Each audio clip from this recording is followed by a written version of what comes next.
Selamat pagi anak-anak semua. Assalamualaikum warahmatullahi wabarakatuh. Waalaikumsalam pagi Bu. Waalaikumsalam warahmatullahi wabarakatuh. Nah, Ibu harap kalian masih semangat belajar ya di pagi hari ini. Jadi sebelum kita mulai pembelajaran, supaya pembelajaran kita bisa berjalan dengan lancar, bisa berjalan dengan baik, dan kalian juga bisa memahami materi dengan baik, ada baiknya kita berdoa terlebih dahulu. Berdoa menurut agama dan kepercayaan masing-masing dimulai. Amin, berdoa selesai. Selamat pagi semuanya. Pagi Bu. Pagi Bu. Nah, pada pertemuan kali ini kita akan melanjutkan pembahasan terkait materi bab 6, memproses entry jurnal. Nah, pada hari ini kita akan mempelajari terkait memproses entry jurnal. Jadi masuk ke jurnal umum dan jurnal khususnya, di mana proses pencatatannya, definisinya seperti apa, gitu ya, dan ketentuan-ketentuannya untuk pencatatan transaksi ke dalam jurnal seperti apa, nanti kita akan bahas di pertemuan kali ini. Nah, sebelum masuk ke materi, Ibu meminta kalian untuk lihat ruangan kalian, apakah sudah kondusif, udah nggak ada sampah, supaya kalian bisa belajar dengan baik. Tuh, udah bersih semuanya? Udah Bu. Udah ya. Nah, sebelum langsung kita masuk ke materi, Ibu mau share screen dulu supaya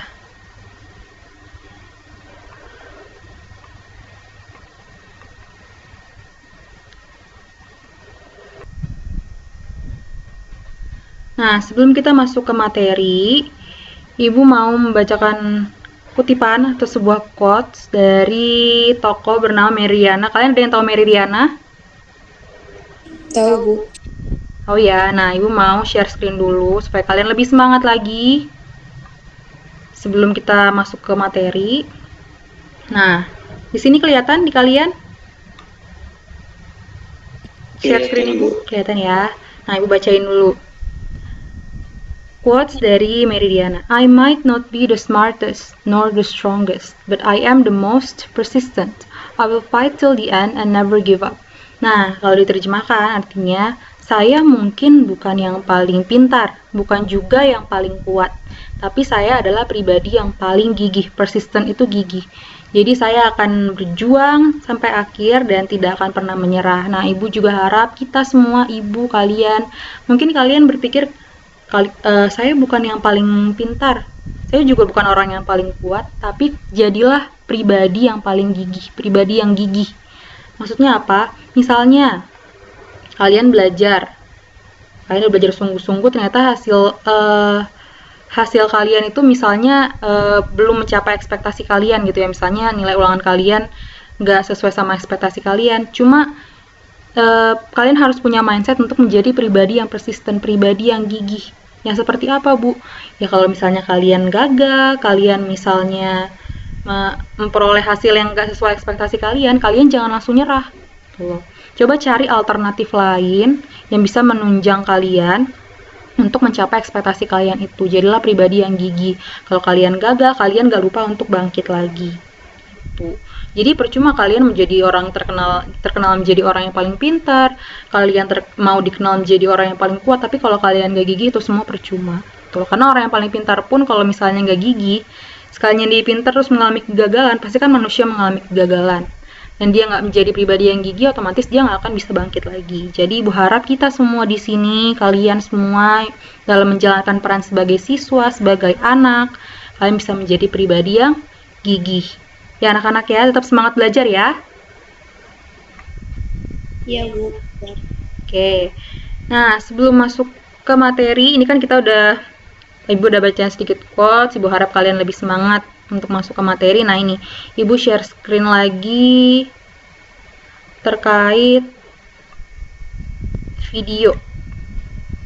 Nah, kelihatan ya di sini. Jadi nanti teman-teman kalian yang mungkin ada kendala sinyal, nggak bisa masuk forum Zoom ini, nanti Ibu kasih linknya, link Google Drive-nya supaya bisa belajar terkait materi bab 6 ini. Kalian juga nanti bisa buka di rumah kalau misalnya ada waktu senggang boleh belajar lagi. Nanti pembelajaran kita selama di Zoom ini juga Ibu share ke kalian supaya kalian bisa belajar gitu ya, terkait materi bab 6 memproses entry jurnal. Nah, Ibu mau style video dulu ke kalian, Ibu share screen lagi. Nah, ini materi, masuk ke materi jurnal umum dan jurnal khusus. Jadi pencatatan ke dalam jurnal, pencatatan transaksi ke dalam jurnal. Kalian simak dulu videonya, mungkin Ibu nggak akan play videonya sampai akhir, nanti Ibu pause dulu, lalu kita bahas terkait materinya bersama di forum Zoom gitu. Kalian coba dengarkan, kalian bisa catat juga, mungkin ada yang kalian nggak paham, nanti kalian bisa tanyakan di forum diskusi nanti setelah penayangan video gitu ya. Tolong disimak ya anak-anak ya, fokus. Oke, disimak ya. Iya, Bu. Oke, coba kalian simak dulu. Nah, di bagian C kita akan pelajari mengenai cara mencatat dokumen transaksi ke dalam jurnal umum. Nah, ini berarti memproses entry jurnal nih, gimana kita mencatat transaksi-transaksi yang telah terjadi ke jurnal umum.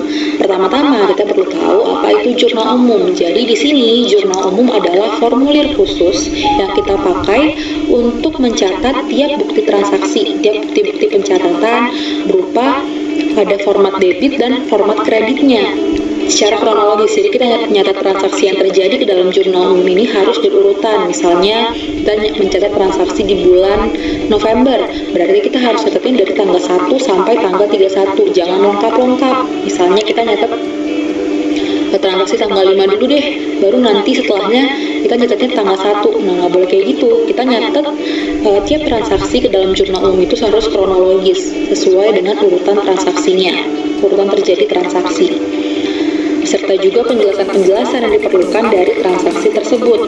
Nah, peralatan yang kita butuhkan itu apa aja sih untuk meng-entry jurnal umum ini, untuk memasukkan bukti-bukti transaksi ke dalam jurnal umum?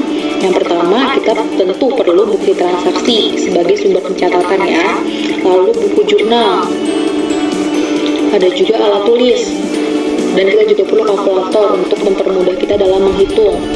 Lalu kita perlu formulir rekapitulasi jurnal, dan kita juga memerlukan buku jurnal untuk mengerjakan jurnal secara manual. Jadi kita butuh mencatat jurnal ke jurnal umum ini. Sebenarnya kan sekarang udah ada sistem yang terkomputerisasi, udah ada aplikasinya gitu ya untuk mencatat jurnal. Tapi kita juga perlu tahu nih bagaimana cara mencatat jurnal secara manual. Makanya kita memerlukan peralatan-peralatan ini nih, gitu ya.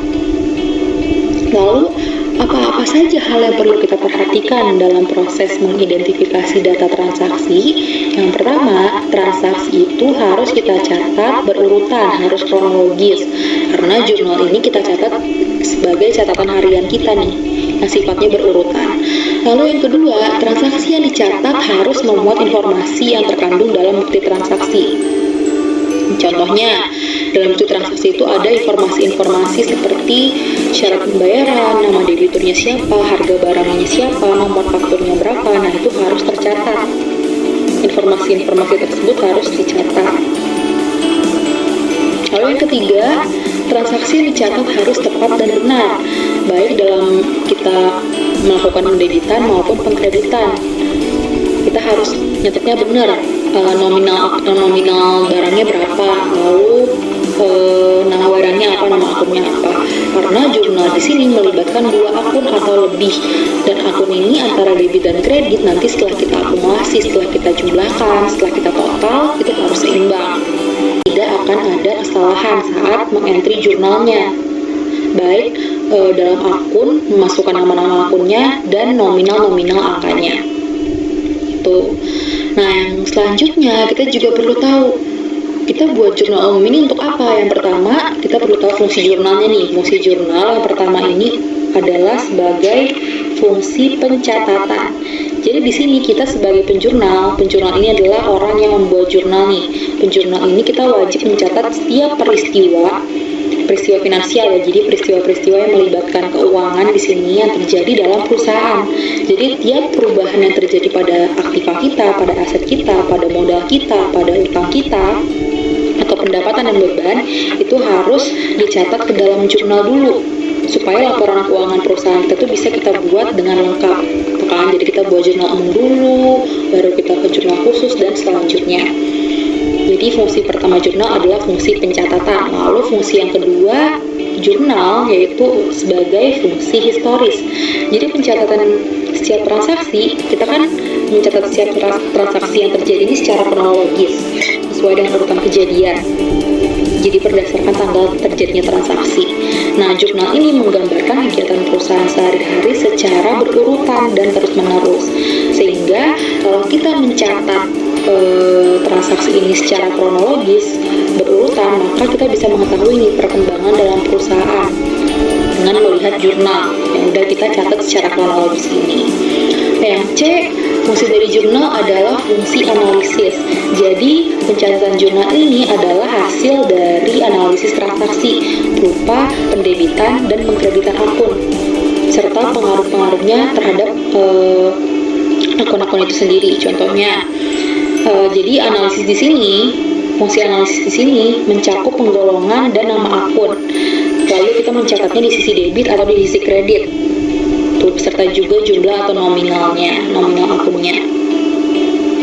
Lalu yang D, yang keempat, fungsi dari jurnal adalah fungsi instruksi.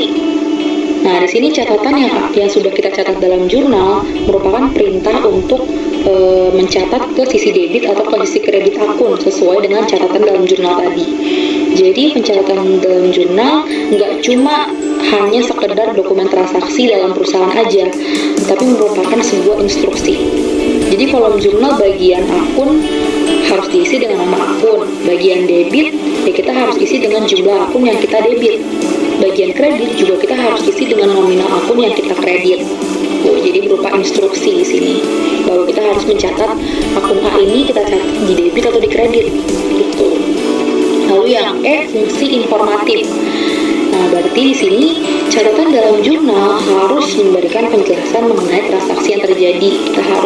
Jadi jurnal kita ini, jurnal yang sudah kita catat ini harus mencakup informasi-informasi dari transaksi yang terjadi. Itulah fungsi informatif. Setelah kita tahu fungsi jurnal, kita perlu tahu juga nih formatnya, bentuk jurnal umum itu seperti apa sih? Nah, di sini kita bisa lihat bentuk jurnal. Nah, sampai di sini video ini sampai di situ dulu. Jadi sebelum kita membahas video, Ibu mau memberikan penjelasan singkat terkait materi kita hari ini, mencatat transaksi ke dalam jurnal. Yang pertama, jurnal umum. Coba di sini share screen Ibu udah kelihatan?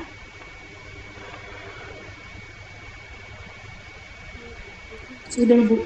Pencatatan transaksi di jurnal ya judulnya. Nah, pertama-tama tadi kan kita belajar terkait jurnal umum ya kan. Sekarang kita lihat siklus akuntansinya dalam mencatat jurnal ini. Jadi pertama pasti terjadinya transaksi ya. Pastikan kita harus melakukan transaksi dulu baru bisa mencatatnya ke jurnal. Jadi terjadi transaksi, kemudian kita mengidentifikasi transaksi. Kalian fokus di periode yang berjalan nih. Identifikasi transaksi, kemudian kita mengukur transaksinya. Kan transaksi diukur dalam nominal atau satuan uang. Kemudian setelah ada pengukuran transaksi, ada bukti transaksinya juga. Jadi setiap transaksi yang terjadi ini di dalam perusahaan kita itu harus kita catat.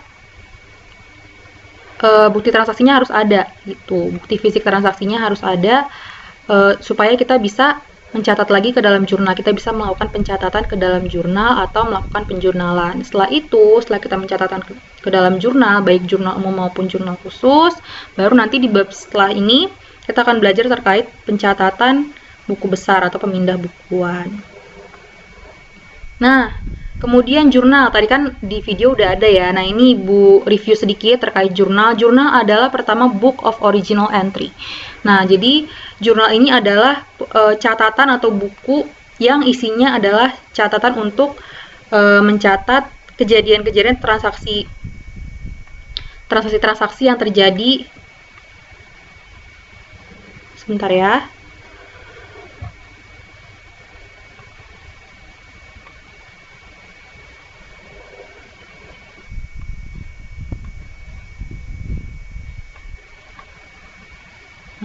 share screen lagi. Nah, ini.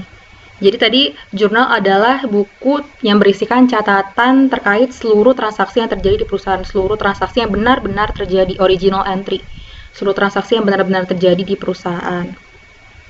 Kemudian yang kedua, jurnal itu adalah catatan transaksi secara kronologis. Tadi udah dijelasin ya di video. Jadi transaksi yang kita catat ke dalam jurnal itu harus kronologis, nggak boleh loncat-loncat sesuai dengan waktu kejadiannya.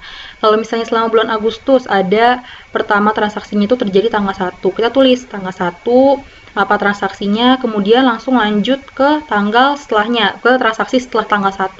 Nggak boleh loncat misalnya dari tanggal 1 ke tanggal 8, kemudian setelah tanggal 8 kalian catat transaksinya, kalian catat lagi transaksi tanggal 2, jadi maju mundur, itu nggak boleh. Jadi dalam mencatat jurnal, kita harus mencatatnya secara kronologis. Gitu. Kemudian jurnal itu kita butuhkan untuk mengidentifikasi transaksi. Nah, maka dari itu untuk menjurnal kita perlu adanya dokumen sumber. Contohnya misalnya kalau kalian belanja, dokumen sumbernya itu ada struk belanja. Nah, berarti toko di mana kalian membeli barang itu juga perlu ada bukti transaksinya, menyimpan bukti transaksi supaya bisa melakukan penjurnalan. Gitu. Kemudian penjurnalan adalah meringkas transaksi dengan tetap menjaga keseimbangan PDA. Nah, di bab sebelumnya kita udah belajar terkait mekanisme debit kredit. Jadi, supaya kita bisa melakukan penjurnalan, kita perlu tahu mekanisme debit kredit. Debit misalnya transaksi A itu mengakibatkan penambahan di sisi debit. Nah, itu kita perlu tahu. Itu gimana penambahan debit itu, kita mencatat nominal uangnya itu di debit saat apa, saat saldonya bagaimana. Nah, kita perlu tahu dengan mempelajari mekanisme debit kredit. Jadi kita tetap bisa menjaga keseimbangan PDA dengan menjaga keseimbangan antara sisi debit dan sisi kreditnya. Nah, kemudian ini siklusnya ya. Siklusnya tadi udah Ibu jelaskan sedikit. Terjadinya transaksi, kemudian setelah terjadi transaksi kita perlu ada bukti transaksi. Ya, bukti transaksi ini untuk membantu kita mencatat tiap-tiap transaksi yang terjadi ke dalam jurnal, baik jurnal umum maupun jurnal khusus. Kemudian setelah itu di bab selanjutnya kita akan belajar terkait memindah bukuan ke dalam buku besar. Nah, ini siklusnya. Siklus penjurnalan, berarti penjurnalannya ada di tahap ketiga. Tuh. Lalu jenis buku jurnal. Nah, di sini kan kita di pertemuan hari ini kita akan belajar terkait dua jenis buku jurnal ya, ada buku jurnal umum dan jurnal khusus. Nah, jurnal umum, tadi juga di video udah dijelaskan, jurnal umum adalah buku jurnal yang digunakan untuk mencatat semua jenis transaksi yang terjadi di perusahaan. Jadi nggak ada penggolongan atau pengelompokannya. Semua transaksi yang terjadi langsung dicatat ke jurnal umum, yang penting dicatatnya sesuai dengan urutan transaksinya, urutan terjadinya transaksi, harus kronologis. Kemudian, jenis buku jurnal yang lain ada jurnal khusus. Nah, jurnal khusus di sini terdiri dari beberapa buku jurnal. Jadi dikelompokkan di sini ya. Kita membuat pengelompokan sesuai dengan jenis-jenis transaksi yang terjadi di perusahaan. Nah, jadi bagaimana sih pengelompokan dalam jurnal khusus itu? Kita lihat jenis-jenis transaksi yang dikelompokkan ke dalam jurnal khusus. Nah, jurnal khusus ini berlaku untuk perusahaan dagang ya. Kalian bisa lihat di sini, inilah pengelompokan atau klasifikasi dalam jurnal khusus. Yang pertama ada buku jurnal penerimaan kas. Nah, buku jurnal penerimaan kas ini adalah isinya terkait transaksi-transaksi penerimaan kas. Jadi, setiap perusahaan memperoleh kas, ada aliran kas yang masuk ke perusahaan, itu akan kita catat di buku jurnal penerimaan kas. Baik dalam jenis transaksi apapun.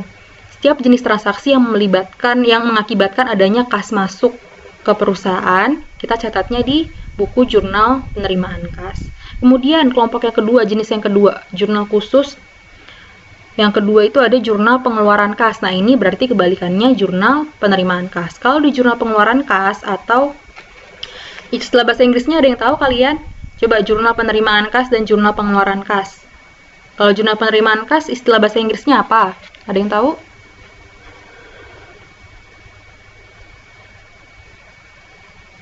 Enggak, Bu, tahu. Nah, jadi istilah bahasa Inggris kalian harus tahu ya. Mulai dipelajari istilah-istilah bahasa Inggrisnya. Untuk buku jurnal khusus penerimaan kas, kita sebutnya sebagai cash receipt journal. Jangan kebalik, cash receipt journal itu penerimaan kas. Lalu untuk pengeluaran kas, itu istilah bahasa Inggrisnya cash payment journal. Gitu. Cash payment journal untuk pengeluaran. Kemudian untuk penerimaan adalah cash receipt journal. Nah, tadi berarti udah tahu ya terkait jurnal penerimaan kas itu berarti untuk mencatat setiap transaksi yang mengakibatkan adanya uang masuk. Kemudian untuk buku jurnal pengeluaran kas berarti untuk mencatat setiap transaksi yang mengakibatkan uang perusahaan keluar. Misalnya transaksi bayar membayar, misalnya beli peralatan, kas keluar. Kita catat di buku jurnal pengeluaran kas. Misalnya bayar utang, kas kita keluar, catat lagi di buku jurnal pengeluaran kas. Lalu pengelompokan yang ketiga, jenis jurnal khusus yang ketiga ada jurnal penjualan kredit atau kita sebut sebagai jurnal penjualan. Nah, jurnal penjualan atau istilah bahasa Inggrisnya kita sebut sebagai sales journal itu adalah jurnal yang berisi transaksi penjualan secara kredit. Jadi kalau misalnya kalian menjual barang ke pelanggan secara kredit, jadi kan pelanggan ngutang ke kita. Itu kita catatnya semua transaksi penjualan secara kredit ini kita catat di jurnal penjualan atau sales journal. Kemudian ada yang keempat, buku jurnal pembelian kredit atau buku jurnal pembelian, itu sama aja. Buku jurnal pembelian ini adalah buku jurnal khusus untuk mencatat setiap transaksi pembelian secara kredit. Jadi misalnya perusahaan membeli sesuatu secara kredit. Jadi kita beli barang tapi ngutang ya, misalnya ke supplier. Nah, berarti kita catatnya di buku jurnal pembelian atau buku jurnal pembelian secara kredit atau yang bisa kita sebut sebagai purchase journal.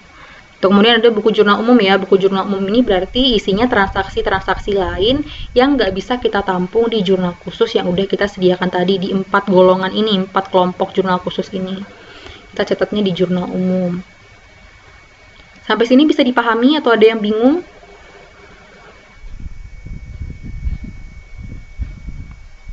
Ayo anak-anak, ada yang bingung atau ada yang mau ditanyakan atau ada yang memberikan tanggapan? Bisa kasih contoh jurnal khusus dulu. Kenapa? Contoh dari jurnal khusus. Contohnya, nah nanti kita belajar formatnya dulu, baru nanti kita masuk ke contoh ya, supaya kalian nggak bingung, nggak loncat-loncat. Selanjutnya kita lihat dulu ininya, formatnya. Jadi informasi apa saja yang bisa kita ringkas ke dalam jurnal umum dulu ya. Tadi kan kita bahas penggolongan jurnal khusus, sekarang jurnal umum lagi, balik ke jurnal umum. Informasi yang bisa kita ringkas di jurnal umum, yang pertama adalah tanggal transaksi. Nanti setelah ini Ibu kasih lihat format atau bentuk jurnal umumnya. Tanggal transaksi, kemudian akun-akunnya. Akun-akun yang terlibat ini berarti harus kita isi di sisi debit dan sisi kredit supaya seimbang ya antara sisi debit dan sisi kreditnya. Nah, sisi debit dan sisi kredit kita isi dengan nilai rupiah atau nominalnya atau satuan uangnya di sisi debit dan kredit. Kemudian kode akun. Nah, mengapa kita di pertemuan lalu perlu mempelajari terkait pengkodean akun? Supaya kita bisa isi nih jurnal umum, kita bisa melakukan penjurnalan. Tuh, jadi ada kode akun, kemudian deskripsi singkat transaksinya. Ya. Nah, ini formatnya, pasti ada tanggal transaksi. Format jurnal umum ada tanggal transaksi, judul akun yang di debit apa, lalu akun yang di kredit apa. Ini tergantung transaksinya, gitu ya.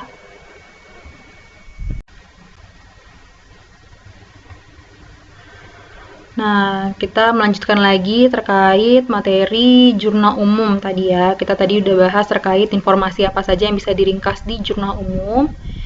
Ibu share screen lagi. Nah, di sini kita lihat informasi yang bisa diringkas atau yang bisa kita catat di jurnal umum. Yang pertama tanggal transaksinya berapa, kemudian judul akun atau akun yang di debit itu apa akunnya kita catat, kemudian akun yang di kredit apa kita catat juga, lalu jumlahnya, jumlah debit kreditnya, nominalnya berapa, nominal di debit berapa, nominal di kredit berapa, itu kita catatnya harus sama ya, karena antara debit dan kredit harus balance, jadi kita catatnya harus betul dalam mencatat nominal transaksinya. Kemudian keterangan transaksi, di sini deskripsi singkatnya aja. Misalnya transaksinya pembelian barang, pembelian persediaan barang. Nah, kalian tulis pembelian persediaan. pembelian persediaan barang dagang. Nah, kalian tulis deskripsi singkatnya di bawah akun-akun yang didebit dan yang dikredit. Kemudian tanda rupiah jangan lupa untuk satuan uangnya. Nah, supaya kalian lebih paham, supaya kalian nggak bingung, ada gambarannya ini. Ini dia bentuk jurnalnya, bentuk buku jurnal umum. Di sini terlihat ya di kalian ya. Iya, Bu. Oke, nah kalian bisa lihat di sini ada tanggal transaksinya 1 Januari, kemudian nama akunnya. Nah, kalian bisa lihat di sini, ini berarti kita kas dan pendapatan. Kasnya di debit, kalian bisa lihat pendapatannya di kredit. Berarti kalau bisa kita telaah di sini, ini berarti transaksinya kita memperoleh pendapatan atau penghasilan ya. Karena kas bertambah di debit, pendapatan juga bertambah di kredit. Ingat, saldo normal pendapatan di kredit atau di debit? Saldo normal pendapatan di kredit. Nah, karena ini transaksinya kita memperoleh pendapatan, otomatis kita nyatatnya di sisi kredit karena saldo pendapatan kita bertambah. Terus kalau nulis akun, dalam menulis akun yang di kredit, kalian harus nulisnya dalam jurnal umum itu menjorok ke dalam. Gitu ya. Akun yang di kredit kalian tulis menjorok ke dalam supaya bisa membedakan mana akun yang di kredit, mana akun yang di debit. Nah, terus yang di bold ini adalah deskripsi singkatnya ya, perolehan pendapatan atau memperoleh pendapatan. Jadi tulis juga deskripsi singkat terkait transaksi yang terjadi di tanggal 1 Januari ini contohnya gitu ya. Sampai sini bisa dipahami? Paham, Bu. Paham. Oke, nah ini ketentuan dasarnya. Ini yang perlu kalian tahu, ketentuan dasar dalam penjurnalan atau dalam mencatat jurnal umum. Yang pertama, ini Ibu ulang-ulang terus, pencatatannya harus urut waktu atau tanggal, harus kronologis. Pencatatan transaksinya harus kronologis, nggak boleh lompat-lompat, nggak boleh maju mundur. Kemudian minimal akun yang terlibat itu ada 2 akun. Karena apa? Ada yang bisa jelasin kenapa minimal akun yang terlibat dalam pencatatan jurnal umum itu harus 2? Ada yang tahu? Biar bisa seimbang ya, Bu. Iya, biar bisa seimbang, betul. Biar bisa seimbang antara debit dan kreditnya. Betul, biar bisa seimbang antara debit dan kredit. Lalu total nilai rupiah debit dan total nilai rupiah kredit itu harus imbang. Iya, karena kan tadi sisi debit dan sisi kredit harus imbang. Kalau kalian salah masukin nominal, misalnya di transaksi 1 kasnya kalian misalnya pembelian ya misalnya ini deh. Nih, kas dan pendapatan. Misalnya di nominal kas, di debit kalian catatnya 2.500.000. Terus di pendapatan, di kredit kalian catatnya 2 juta. Kalian salah nulis. Otomatis nanti setelah direkap, setelah kita akumulasi, pasti nggak balance antara sisi debit dan sisi kredit. Maka dari itu, kalian harus teliti dalam mengisi nominal di sisi debit dan sisi kredit dalam jurnal umum. Nah, supaya kalian lebih paham lagi, lebih mengerti lagi bagaimana cara mencatat transaksi ke dalam jurnal umum, ini ada contoh transaksinya. Cookie Lab menginvestasikan $30.000 untuk memulai bisnis. Nah, analisisnya di sini kan kita menginvestasikan uang, berarti ada apa nih? Kita menyetor apa? Nyetor modal. Nah, analisisnya kas bertambah.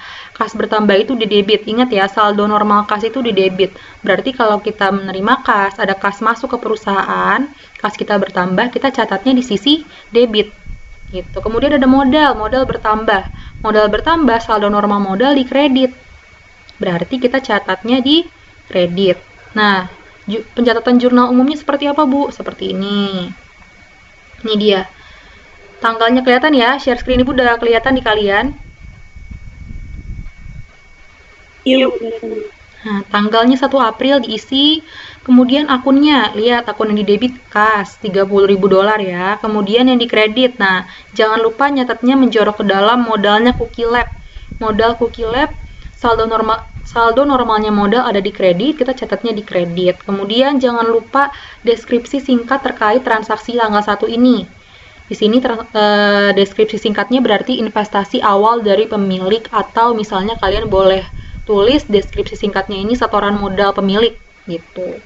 Ini contoh jurnal umum dari transaksi tanggal 1. Si Cookie Lab menyetor modal sebesar $30.000. Kemudian yang lain lagi. Nah, ini Cookie Lab membeli supplies seharga $500 dan setuju membayar dalam beberapa hari ke depan. Analisisnya, supplies bertambah, kita beli supplies bertambah itu di debit. Supplies itu perlengkapan ya, perlengkapan atau peralatan. Supplies, ayo perlengkapan, iya perlengkapan. Nah, perlengkapan bertambah kita catatnya di debit karena saldo normal aset. Ingat, saldo normal aset itu di debit. Karena perlengkapan masuk ke aset, masuk komponen aset, berarti kita catatnya di debit. Bertambah $500. Kemudian karena si Cookie Lab ini mau membayar dalam beberapa hari ke depan, nggak langsung dibayar hari ini, berarti kita punya utang. Nah, berarti utang kita bertambah. Di sini utang usaha kita bertambah, saldo normal utang ada di kredit, maka dari itu kita catat $500-nya di kredit. Nah, ini jurnal umumnya, mencatat jurnal umum. Lihat. Di sini coba kalian fokus, di sini ada tanggal 4 April supplies-nya. Perlengkapan, kita membeli perlengkapan, otomatis aset kita berupa perlengkapan bertambah di debit. Catatlah di debit. Kemudian karena kita mau bayar, kita beli perlengkapan tapi bayarnya nanti, kita punya utang. Utang bertambah, saldo normal utang di kredit. Jangan lupa catatnya menjorok ke dalam untuk membedakan akun yang di debit dan akun yang di kredit. Nah, utang usaha kita bertambah di kredit. Kemudian jangan lupa juga tulis deskripsi singkat transaksinya. Di transaksi tanggal 4, kita membeli perlengkapan atau membeli supply secara kredit. Nah, ini kalian tambahkan jurnalnya, deskripsi singkatnya.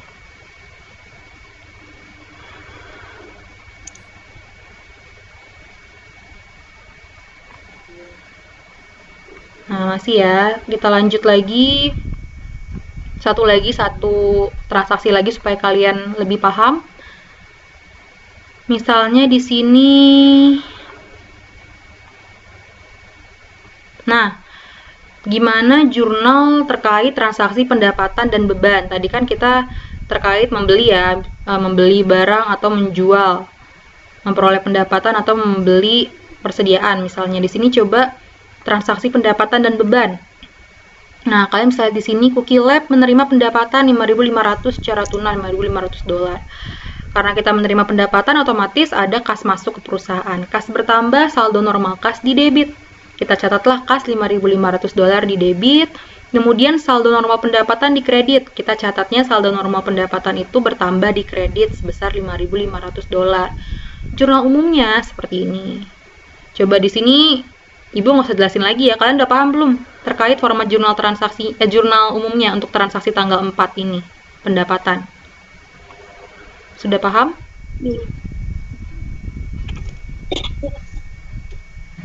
Atau ada yang masih bingung? Atau perlu Ibu jelasin atau udah paham? Udah paham. Udah paham. Nah, ini pendapatan ya, berarti kalian udah paham. Coba kalau kita piutang juga kalian udah paham. Beban, nah ini beban.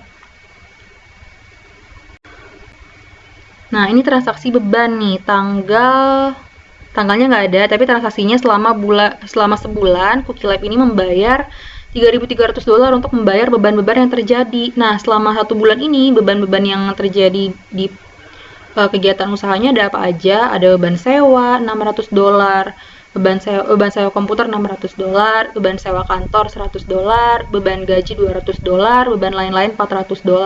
Nah, ini kita tambahkan sehingga total bebannya sebesar $3.300. Nah, ini analisisnya ya. Coba kita langsung ke jurnalnya, nggak usah dianalisis dulu. Nah, ini. Ingat saldo normal beban di kredit atau di debit? Di debit. Di debit ya. Jadi kita karena ini bebannya terjadi, ada beban yang terjadi selama sebulan ini ada 4 nih. 4 klasifikasi, ada 4 jenis beban yang terjadi. Ada beban sewanya ada beban sewa komputer, kantor, beban gaji, beban lain-lain, kita catatnya di debit. Setelah itu, karena kita punya kewajiban untuk membayar beban-beban ini, otomatis ada aliran kas yang keluar dari perusahaan. Kas keluar berarti kas kita nih, uang kita berkurang. Uang berkurang, kas berkurang itu kita catatnya di kredit. Ya, jadi kontra akun dari saldo normalnya. Saldo normal kas itu kan di debit kalau bertambah, berarti kalau berkurang kita catatnya di kredit. Catatlah menjorok ke dalam, kemudian setelah itu di bawah akun-akun yang di debit dan di kredit, kita mencatat deskripsi singkat transaksinya. Di sini kita membayar beban. Nah, sampai sini ada yang bingung terkait mencatat transaksi ke dalam jurnal umum? Sudah paham semua? Paham ya? Benar ya? Paham semua ya? Yang lain?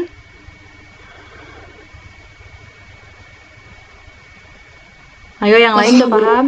Paham. Oke, sekarang Ibu share screen lagi di modul kalian nih. Udah kelihatan file Word-nya? Iya, Bu. Ada, Bu. Nah, di sini kan tadi kita udah belajar terkait jurnal umum. Sekarang masuk ke jurnal khusus, pembahasan jurnal khusus perusahaan dagang. Ingat, jurnal khusus ini berlaku untuk perusahaan dagang. Nah, perusahaan dagang kita review lagi ke belakang jauh sekali. Kegiatan perusahaan dagang ini adalah membeli barang dari supplier atau pemasok, kemudian kita nyimpan barangnya untuk sementara di gudang. Setelah itu kita menyalurkan atau menjual kembali barang tersebut tanpa mengubah bentuknya. Jadi kita jual barang itu sama seperti kita beli barangnya dari pemasok. Itu kegiatan dari perusahaan dagang. Beda dengan perusahaan manufaktur ya. Nah, apa-apa saja akun yang muncul dalam perusahaan dagang. Nah, berdasarkan aktivitasnya, kalian bisa lihat di sini di modul kalian ada beberapa akun yang muncul di jurnal khusus perusahaan dagang. Pertama itu ada akun pembelian. Nah, akun pembelian ini muncul untuk pembelian secara kredit. Misalnya kita beli persediaan, kita ngutang. Nah, muncul akun pembelian. Itu akun pembelian yang pertama. Kemudian di sini ada retur pembelian. Ada yang tahu retur pembelian apa?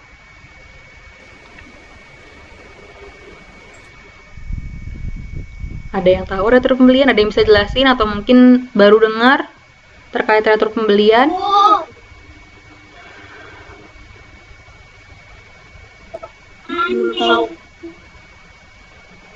Belum tahu. Oke, retur pembelian itu ingat ya ada retur. Sebentar. Jadi ada retur pembelian, ada retur penjualan. Nah, di sini retur pembelian itu adalah retur pembelian itu terjadi ketika ada kita sebagai misalnya sebagai orang yang mempunyai usaha atau enggak mempunyai perusahaan, ya kan? Kita mempunyai perusahaan dagang. Nah, kita ternyata beli barang dagang dari supplier, dari pemasok nggak sesuai ekspektasi kita, ya nggak sesuai ekspektasi kita sehingga kita harus balikin barangnya. Ya kan? Kalau kita balikin barang karena misalnya barangnya cacat atau rusak ke supplier, otomatis resiko yang harus ditanggung supplier apa? Supplier ini harus bayar kas, mengembalikan lagi kas yang udah kita kasih dari membeli barang dagang tersebut dari si supplier ini. Nah, retur pembelian ini untuk mencatat transaksi tersebut. Jadi retur pembelian ini adalah untuk mencatat transaksi ketika kita nih yang punya perusahaan dagang itu punya klaim untuk mengembalikan barang dagang yang udah kita beli dari pemasok gitu. Jadi kita mau mengembalikan barang ke pemasok dan pemasok harus bertanggung jawab untuk mengembalikan kas kita yang udah kita kasih ke dia atas pembelian barang dagang tersebut. Nah, muncullah akun retur pembelian. Ingat ya, retur pembelian itu adalah pengembalian barang dari kita sebagai yang punya perusahaan dagang ke supplier atau pemasok. Ingat, jangan lupa ya, diingat-ingat ya anak-anak. Iya. Oke, lalu ada penjualan. Tadi kan potongan pembelian. Potongan pembelian ini berarti kalau misalnya kalian selama jangka waktu pembelian secara kredit ini bisa melunasi sebelum jangka waktu terakhir pelunasan. Nah, kalian bisa dapat potongan pembelian atau diskon. Nanti kita pelajari lagi. Kemudian yang keempat, yang D ada penjualan. Akun penjualan. Penjualan ini muncul ketika kita melakukan transaksi penjualan barang ke pelanggan secara kredit. Jadi di sini berarti pelanggan ngutang ke kita. Kita jual barang, pelanggannya belum bayar lunas, muncullah akun penjualan. Kemudian retur penjualan. Nah, retur penjualan ini berarti lawan dari retur pembelian. Tadi retur pembelian itu untuk mencatat transaksi di mana kita sebagai yang punya perusahaan mau mengembalikan barang ke supplier atau pemasok gitu ya. Berarti kas kita dibalikin nih sama si pemasok. Karena ternyata barangnya ini nggak sesuai ekspektasi kita. Sedangkan retur penjualan itu berarti ada pelanggan kita. Nah, pelanggan kita ternyata punya klaim ini barangnya nggak sesuai ekspektasi nih, ada yang rusak gitu ya. Nah, berarti di sini ada pengembalian barang dari pelanggan ke kita. Kalau retur pembelian ada kita mengembalikan barang ke pemasok.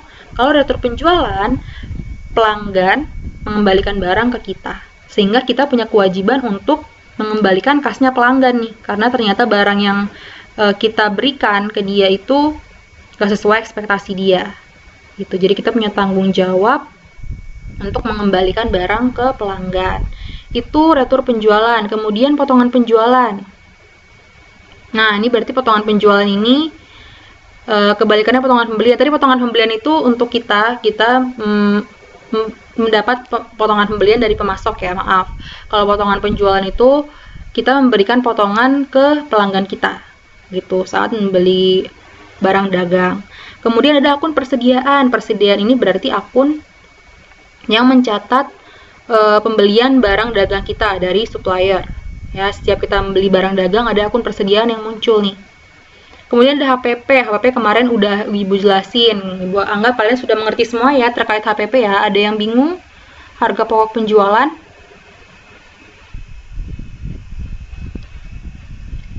Ada yang masih ingat? HPP apa? Itu namanya cost of goods sold, Bu. Ya, nama lainnya cost of goods sold. Nah, jadi HPP ini berarti beban-beban yang kita keluarkan untuk menghasilkan barang yang kita jual lagi, gitu, yang akan kita jual kembali, gitu. Kemudian ada beban angkut pembelian, akun beban angkut penjualan, gitu ya. Coba kita langsung masuk lagi selanjutnya supaya mempersingkat waktu. Di sini ada syarat penyerahan barang. Syarat penyerahan barang ini ada FOB shipping point, ada FOB destination point. Nah, FOB shipping point ini adalah syarat di mana barang sudah menjadi hak pembeli, ya. Jadi misalnya kita jual barang, tapi dengan syarat FOB shipping point ini, barang yang kita jual sudah bisa menjadi hak sepenuhnya pembeli ketika barang tersebut sudah keluar dari gudang penjual. Misalnya kita jual barang furniture. Misalnya kita jual meja gitu ya, jual meja ke pelanggan. Nah, kalau dengan syarat penyerahan barang FOB shipping point ini, barang ini, meja ini sudah bisa menjadi hak sepenuhnya pembeli ketika meja ini udah keluar dari gudang kita, benar-benar udah keluar dari gudang. Sekarang resiko ongkir mulai dari keluar gudang sampai meja tersebut di tangan pembeli, sampai di tangan pembeli itu menjadi tanggungannya si pelanggan kita atau pembeli gitu. Jadi dari barang keluar gudang kita sampai nanti ada di tangannya pembeli, itu ongkirnya, resiko-resiko yang terjadi baik biaya transportasi atau kita sebut ongkir itu udah menjadi tanggung jawabnya atau resikonya si pembeli. Itu FOB shipping point atau FOB itu free on board ya. Jadi istilahnya kalau FOB shipping point ini barang kita, intinya barang yang kita jual ini sudah menjadi hak, resiko-resiko ongkir dan segala macamnya itu udah menjadi haknya tanggung jawabnya si pembeli ketika keluar dari gudang kita. Sedangkan ada syarat selain FOB shipping point ini, ada FOB destination point. Nah, FOB destination point ini adalah syarat penyerahan barang di mana barang sudah bisa menjadi hak sepenuhnya pembeli ketika benar-benar sampai di tangannya pembeli. Jadi ketika barang ini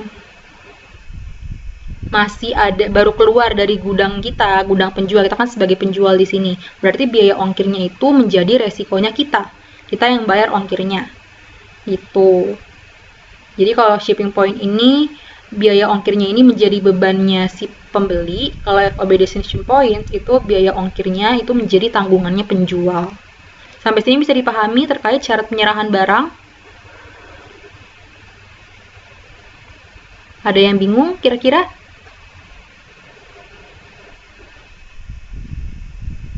Halo anak-anak, ada yang bingung? Atau udah paham? Paham, Bu. Paham ya? Oke. Lalu masuk ke potongan harga. Di sini akun potongan harga. Nah, ada potongan tunai, masuk ke potongan tunai. Ibu anggap kalian udah paham lah ya diskon itu apa. Nah, jadi diskon atau potongan harga ini adalah potongan harga yang diperoleh pembeli karena mampu melunasi harga barang sebelum jatuh tempo pelunasannya, dinyatakannya dalam persen. Nah, kalian bisa lihat di sini ada 2/10 N/30. Nah, 2/10 ini maksudnya adalah dua yang di atas ini adalah persentase diskon atau potongan harganya. Kemudian 10 yang di bawah ini itu menjelaskan jangka waktu kalian bisa mendapatkan diskon. Jadi jangka waktu berlakunya diskon atau potongan harga. Misalnya nih kalian beli barang kursi, misalnya furniture lagi lah ya. Kursi seharga 500.000. Nah, kalian bisa dapat potongan 2% kalau kalian bisa melunasi harga kursi itu dalam waktu 10 hari ke depan. Kalian bisa dapat potongan 2%. Tapi kalau misalnya melebihi 10 hari ke depan, kalian nggak bisa dapat potongan 2%. Misalnya kalian baru bisa melunasi kursi itu di hari ke-15. Nah, otomatis diskon 2% ini udah nggak berlaku lagi karena udah lewat jangka waktunya. Gitu ya. Kemudian N/30 ini adalah jatuh tempo terakhirnya. Kalian bisa melunasi kursi itu seharga 500.000 itu dalam jangka waktu 30 hari ke depan. Itu maksudnya potongan cara membaca ini. Syarat potongan harga ini. Gitu. Sampai sini masih bisa dipahami?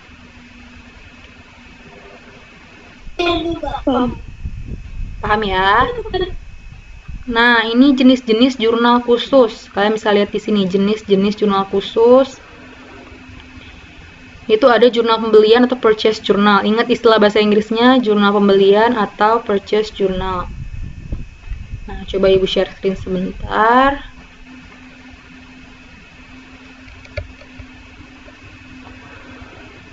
Ini terkait materi jurnal khusus. Nah, ini ya, ini tabel perbedaannya terkait jurnal umum dan jurnal khusus.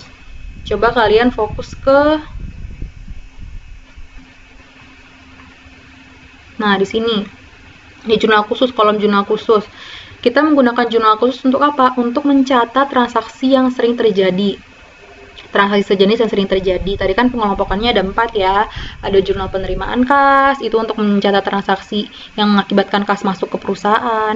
Ada transaksi pengeluaran kas. Pengeluaran kas ini berarti buku jurnal khusus untuk mencatat transaksi-transaksi yang mengakibatkan uang perusahaan keluar. Kemudian ada buku jurnal pembelian, itu untuk mencatat transaksi pembelian secara kredit. Kemudian ada buku jurnal khusus penjualan, itu berarti untuk mencatat transaksi penjualan barang secara kredit. Lalu bentuknya berlajur-lajur, nanti kita bisa lihat format jurnal khusus seperti apa. Nah, pencatatan nama akun tidak dilakukan setiap transaksi. Nah, kalau jurnal umum tadi kan setiap transaksi yang terjadi kita langsung catat. Kemudian jurnal khusus tidak pencatatan nama akun ini tidak dilakukan setiap terjadinya transaksi. Gitu. Kemudian posting dari jurnal ke buku besar dilakukan berkala. Ya, jadi nggak terus-terusan. Ada per jangka waktu. Gitu. Kemudian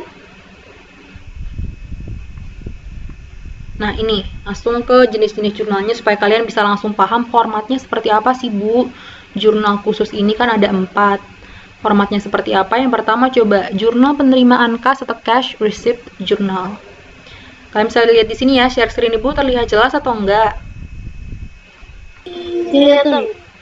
Kelihatan ya. Nah, di sini jurnal penerimaan kas, kalian bisa lihat formatnya ada tanggal, di nomor 1 ada tanggal, kemudian nomor bukti transaksinya berapa, sesuai dengan struk atau misalnya bukti transaksi lainnya.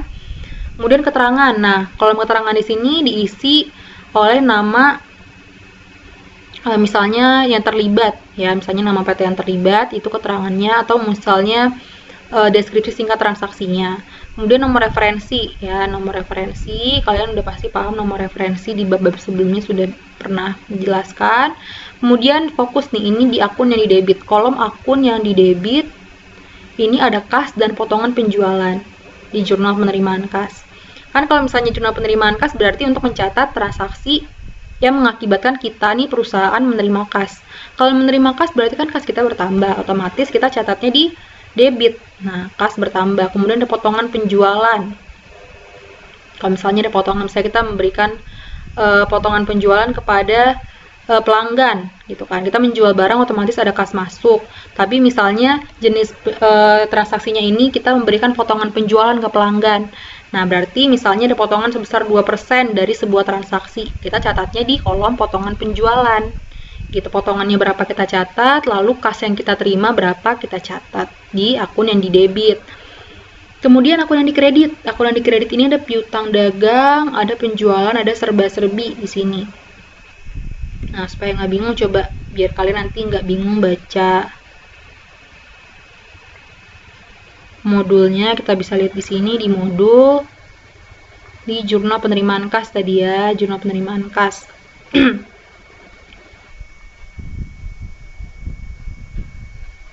Nah, ini bentuknya jurnal penerimaan kas. Sama ya, kreditnya piutang, penjualan, serba-serbi. Gitu, berarti untuk mencatat transaksi, misalnya ada kita menjual barang tapi pelanggan kita nggak langsung bayar, kita nyatatnya di kredit, piutangnya berapa, penjualnya berapa. Ini penerimaan kas. Kemudian ada lawannya jurnal pengeluaran kas di sini. Jurnal pengeluaran kas ini bentuknya, nah ini mencatat semua transaksi yang mengakibatkan pengeluaran atau pembayaran. Nah, di perusahaan, lihat bentuk bukunya, bentuk buku jurnal khusus pengeluaran kas itu ada tanggal, keterangan, nomor referensi, kemudian yang didebit. Akun yang didebit ini ada apa aja? Ada utang dagang, ada pembelian, ada serba-serbi. Kalian bisa lihat di sini akun utang dagang ya, berarti kan yang didebit. Kalau misalnya kita membayar utang di sini, ya kita misalnya transaksinya membayar utang. Kalau misalnya kita membayar utang kan berarti utangnya berkurang. Nah, kalau utang berkurang, kita catatnya di sisi debit. Maka dari itu kita perlu akun, nih ada tabel akun utang dagang. Kalau misalnya utang dagangnya berkurang di debit untuk membayar utang. Kemudian ada pembelian di sini. Kan kita mengeluarkan kas, otomatis ada kita membeli barang. Biasanya ada transaksi membeli barang, otomatis akan mengakibatkan kas perusahaan keluar. Nah, berarti di debit ada akun pembelian.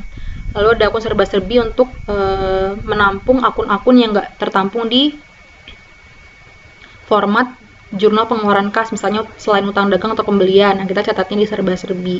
Kemudian di kolom kredit ada potongan pembelian dan kas. Nah, kalian bisa lihat di sini potongan pembelian dan kas.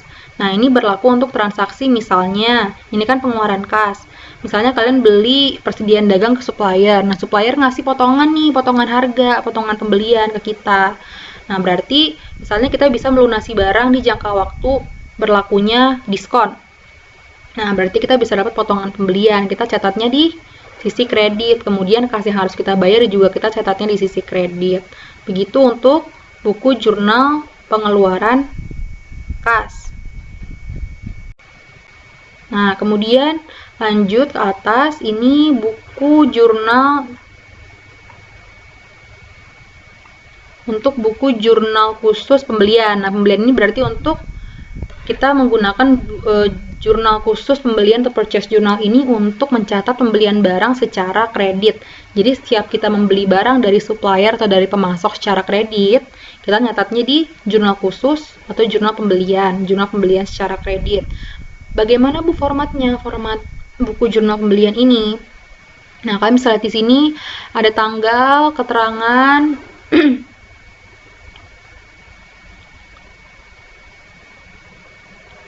kemudian ada akun yang didebit, akun yang dikredit. Yang didebit ini ada pembelian. Akunnya apa, nomor referensinya, kemudian jurnal. Nah, supaya kalian nggak bingung isinya apa aja, Ibu share screen lagi. Di sini tadi kita masuk jurnal jurnal penjualan dulu deh. Coba kita masuk jurnal penjualan. Di sini ada tanggal, nomor fakturnya, debiturnya siapa. Debitur ini berarti orang yang utang ke kita gitu. Orang yang utang ke kita sebutnya debitur. Kemudian nomor referensinya, kemudian syarat pembayarannya. Nah, ini format jurnal penjualan. Syarat pembayaran maksudnya apa, Bu? Yang seperti tadi 2/10, N/30 gitu ya. Nah, ini biasanya muncul di jurnal penjualan dan jurnal khusus pembelian. Kemudian piutang dagangnya apa, penjualannya apa. Itu. Cara pengisiannya gimana Bu? Saya masih bingung. Nah, ini. Jadi kolom tanggal pasti ngisinya kalian isi dengan tanggalnya, tanggal terjadi transaksi. Nomor fakturnya ini diisi dengan bukti transaksi, bukti penjualan barang. Kemudian debitur, ya. Nama debiturnya siapa, kemudian kolom referensinya. Lalu selanjutnya syarat pembayarannya diisi dengan syarat pembayaran tadi 2/10 gitu ya. Kemudian piutangnya, siapa yang ngutang ke kita catat piutang, berarti kan piutang usaha kita bertambah, kita catat di piutang. Gitu. Kemudian penjualannya. Lalu jurnal pembelian, purchase journal. Nah, jurnal pembelian ini sama formatnya tanggal, keterangan, syarat pembayaran, referensi. Kemudian akun yang didebit, ada pembelian, ada perlengkapan, ada serba-serbi. Nah, ini format akunnya. Kalian bisa nanti Ibu share juga PPT-nya. Lalu keterangannya, tadi tanggal udah sama persis ya, tanggal, keterangan, kolom tanggal, keterangan, syarat pembayaran, referensi itu semuanya sama dengan format jurnal penjualan. Yang berbeda ini di kolom pembelian. Di pembelian ini kalian isi dengan HPP barang dagang yang dibeli pada saat transaksi terjadi. Kemudian kolom perlengkapan diisi dengan harganya, harga perlengkapan yang kalian beli.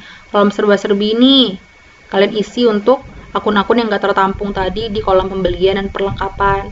Kemudian utang dagang, ini kan jurnal pembelian, berarti kita membeli barang secara kredit, berarti kita punya utang nih ke supplier. Nah, jadi untuk kalian yang masih mungkin bisa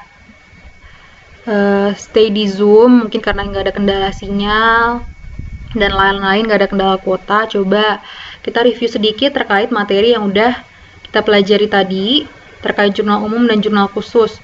Tadi di jurnal umum ketentuannya apa? Ada yang bisa jelasin? Tadi kan harus kronologis, kemudian apalagi melibatkan apa?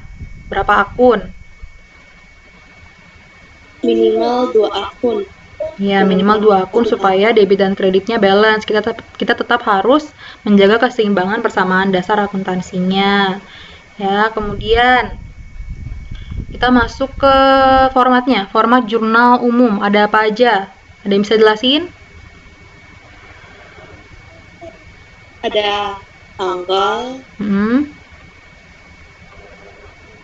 akun, ada nama akun, ada debit, ada kredit, itu kolom-kolomnya. Ya, atau kolomnya. Ya, ada keterangannya, betul, di bawah akun. Nah, itu. Yang lain juga harus itu ya, diikuti ya, yang fokus.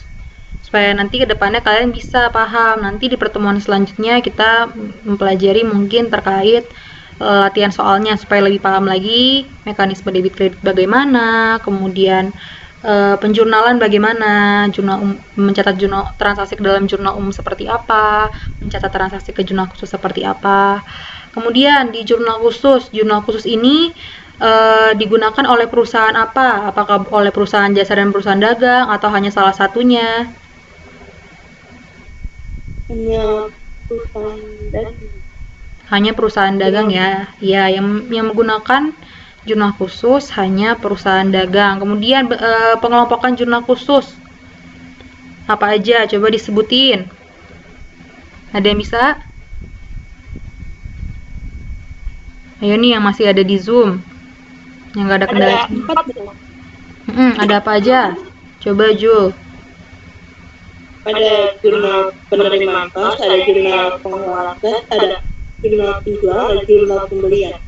Ya, betul. Ada jurnal penerimaan kas atau cash receipt journal, ada jurnal pengeluaran kas atau cash payment journal, ada jurnal penjualan atau sales journal, dan ada jurnal pembelian. Itu ya, atau purchase journal. Nah, itu jangan sampai dilupa sama kalian. Kemudian di modul juga ada contoh soalnya, kalian bisa coba pelajari bagaimana cara mencatat transaksi yang terjadi baik ke jurnal umum maupun ke jurnal khusus. Sampai sini ada yang mau ditanyain atau sudah paham terkait materinya?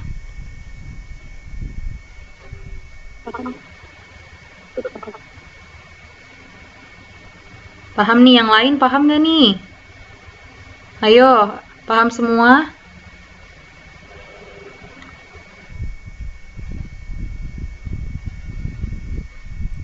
Paham, Bu.